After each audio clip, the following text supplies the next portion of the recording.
പാകിസ്ഥാന്റെ ഷെല്ലാക്രമണങ്ങൾ ദുരന്തം വിതച്ച അതിർത്തി മേഖലകളായ ഉറി, ബാരാമുള്ള എന്നിവിടങ്ങളിൽ സംഘം ആദ്യ ദിനം സന്ദർശനം നടത്തി.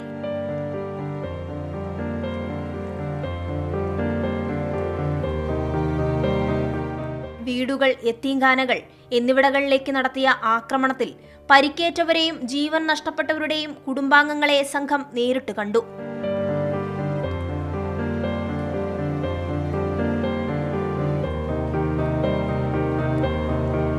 വീട് നഷ്ടപ്പെട്ടവർക്ക് ആവശ്യമായ നഷ്ടപരിഹാരം പൂർണ്ണമായും ലഭ്യമായിട്ടില്ല.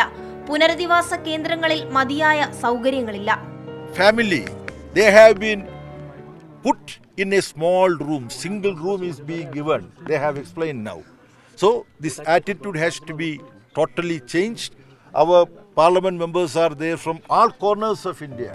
റസേർവാനിയിൽ നിന്ന് ബാരാമുള്ളയിലേക്ക് പോയ വാഹനത്തിൽ ഷെൽ പതിച്ച ജീവൻ പൊലിഞ്ഞ നർഗീസ് ബീഗം എന്ന യുവതിയുടെ ഉമ്മയെ സന്ദർശിച്ച സംഘത്തോട് സംഭവം വിവരിക്കവേ അവർ വിതുമ്പിയത് ഉള്ളുലയ്ക്കുന്ന കാഴ്ചയായി. കശ്മീരിലെ വിവിധ നേതാക്കളുമായും പ്രതിനിധി സംഘം കൂടിക്കാഴ്ച നടത്തി.